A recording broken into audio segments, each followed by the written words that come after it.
Well, hello again everyone, and welcome to another tutorial in my How to Draw Gods and Goddesses of Ancient Egypt series. As usual, before we start, if you could subscribe, that would be terrific. Thank you very much. And also, remember to ring that little bell icon. Okay, well, the Egyptian god we're drawing today is Thoth, who's the god of the moon and also of knowledge, writing and languages.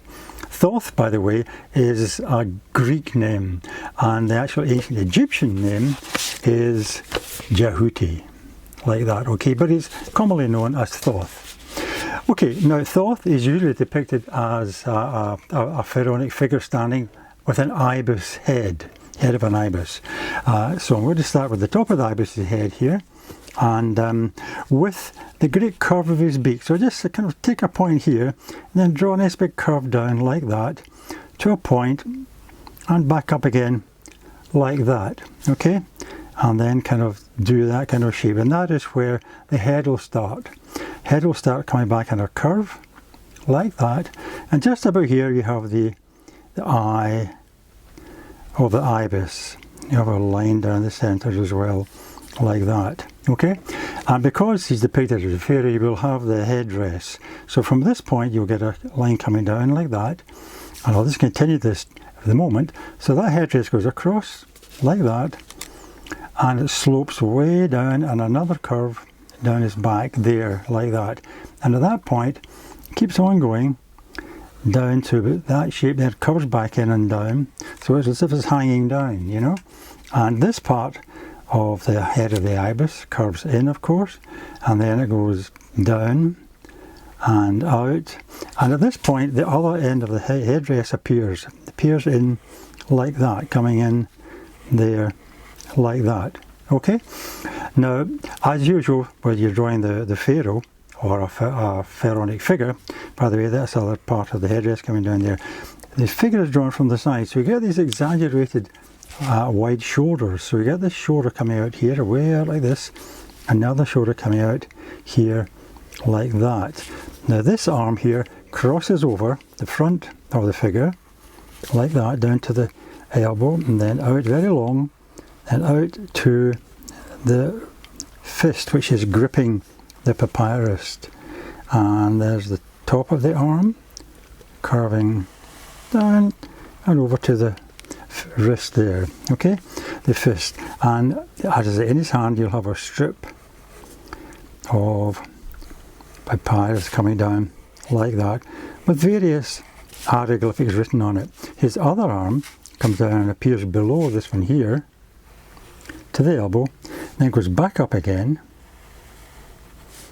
like that. You can imagine it coming down there, and then the other one appearing like that, and he's holding the stylus in his hand, a delicate kind of look. So you get the thumb coming out to a point there like that, and then his index finger coming in and bent like that,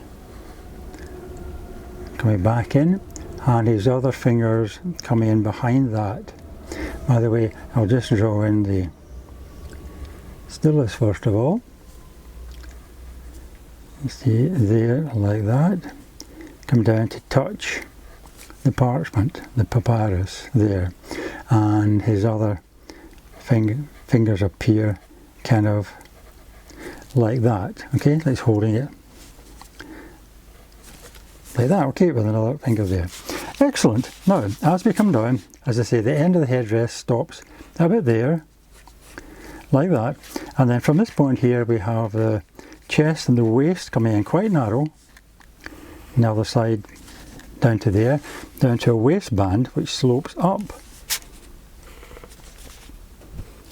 and then across like that, and there's a kind of pattern which comes down a slope there and joins, which look to be some kind of connection, or a buckle or some such. And across his chest he has which is a sash, something like that, which comes down behind the headdress there, appears there, and then will appear over here in his shoulder so far, and then come down like that and go around his body. There are stripes in that.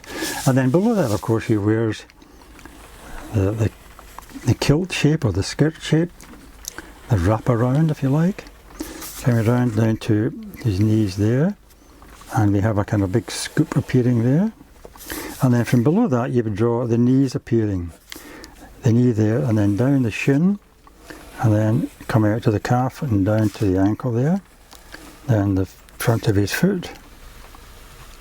And the same with this one, his knee appearing but going back more, like that.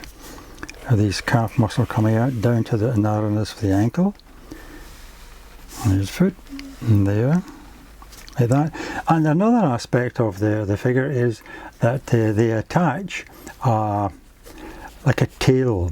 It's meant to represent the tail feathers of the ibis, so that comes down like that from behind the waistband there, and then it broadens out like that to a point, and it has these patterns on that kind of sharp note there, and there's also a kind of squiggly line coming down to one line there and another one at the bottom.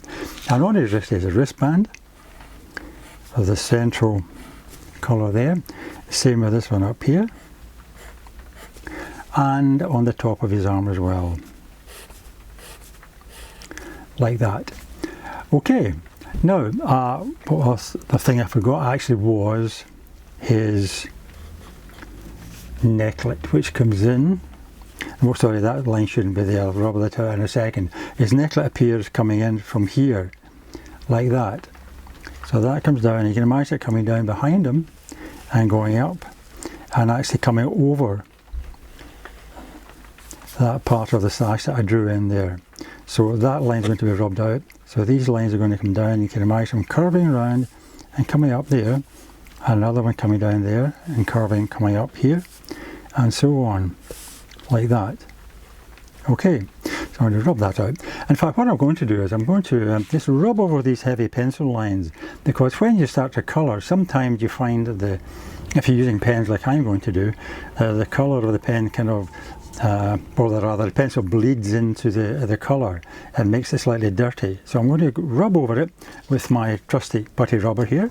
Take this line out first of all, and then I shall use the colours. Alright.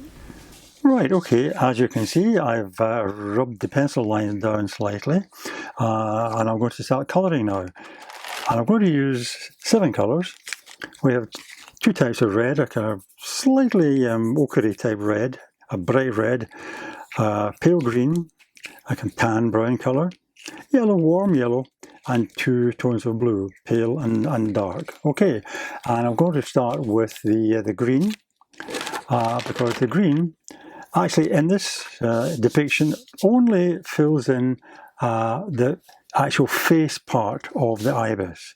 So you would start by coming around here and filling in as much as you can, like that, nice and carefully, like that.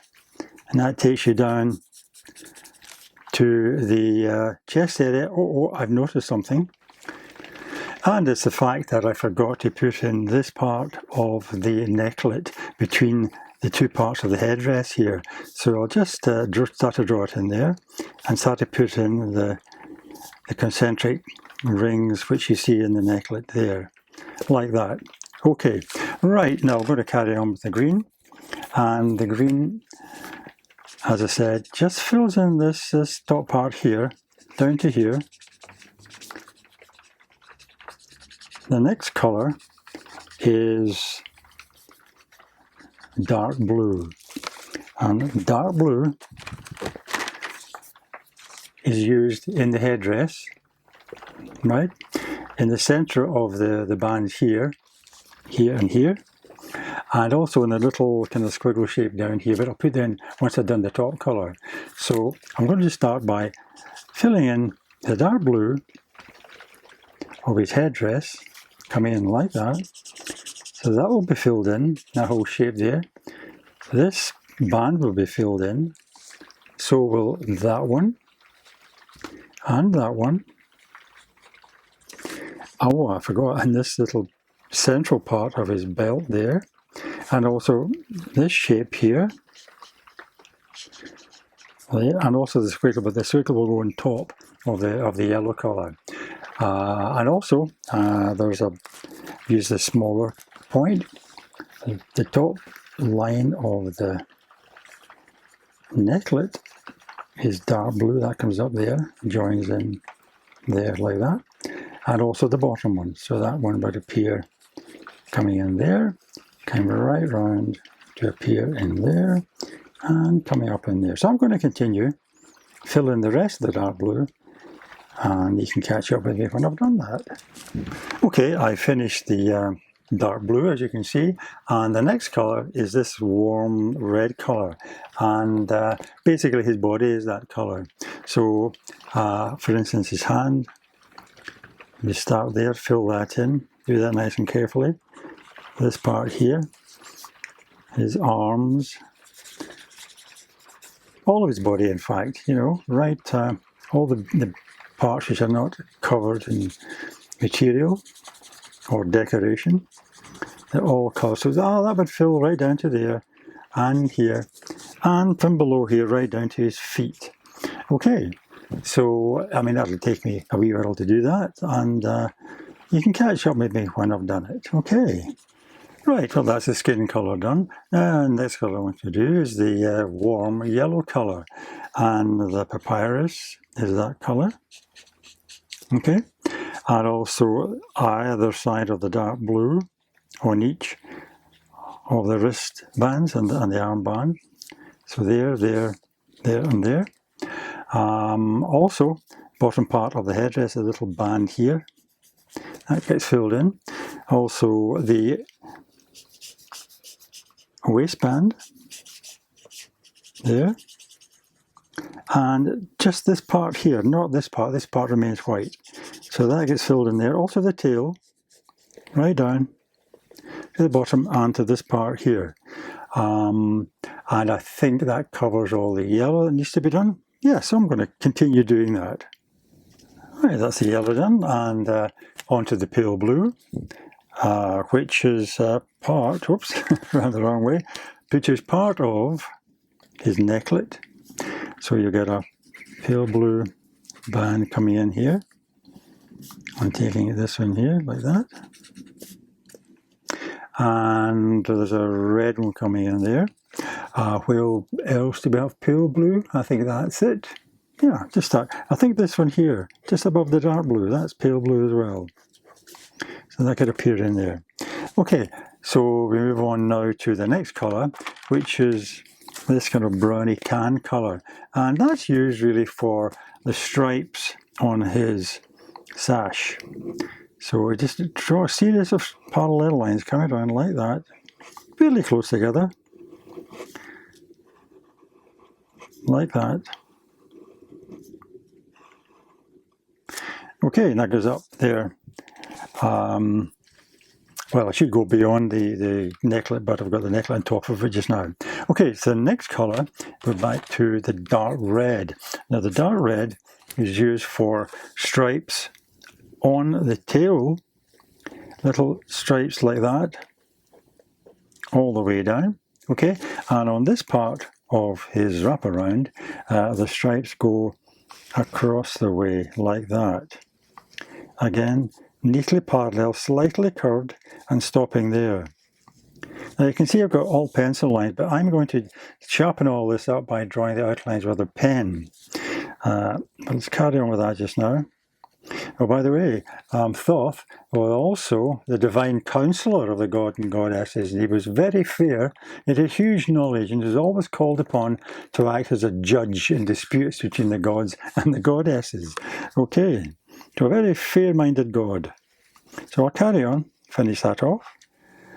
Right, that's all the colours done, and now I'm going to outline with the black. Well, you probably noticed that I haven't coloured in the beak of the eye. Now, they are actually done in black. So I'm just going to outline this shape here, into there, and I've drawn a middle line with the dark brown colour. So that I can try and keep it on the other side of that, and fill that in. That'll be black, and then the other side of that. There's a slight hint of the central part coming in there. And joined up there, I'll fill it in. Also the eye is black there. like that, okay? And now what I'm going to do is, after I've filled that in, is just carefully go around the actual pencil lines that are done with this pen. This will sharpen everything up. By the way, the stylus is black as well. So you carefully go around that and go around his hand and so on. And you'll find this sharpens everything up, brings it into focus. Okay, so I'm going to continue to do that. And let's see the transformation when I've finished. Okay. Well, let me finish the outlines with the black pen. And as you can see, it's really sharpened the whole image up. So that's Thoth, or if you remember, Jehuti, as the ancient Egyptians would say. And I hope you enjoyed that tutorial, and I hope you can join me again for another one very soon. In the meantime, of course, I've just remembered, yet again, I've forgotten to put in the hieroglyphic for his name. Okay, so basically what you do is you draw an ibis shape. So you curve, or the beak, a very simplified version of what we did in the head, you know, the neck coming down, and the body, or the very simplified shape like that, with two longish legs coming into a kind of platform shape there. In the center you have a semicircle with two parallel lines beneath it there. And then on the side you have a kind of seated pharaoh shape.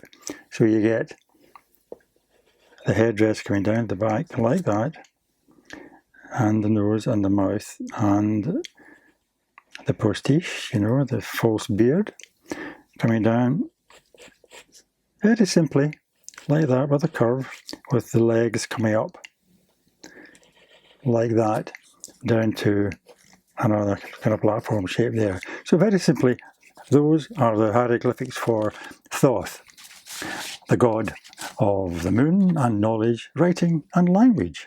Well, as I said, I hope you enjoyed that, and please join me again for another tutorial very soon. In the meantime, of course, this time, all the best and happy drawing.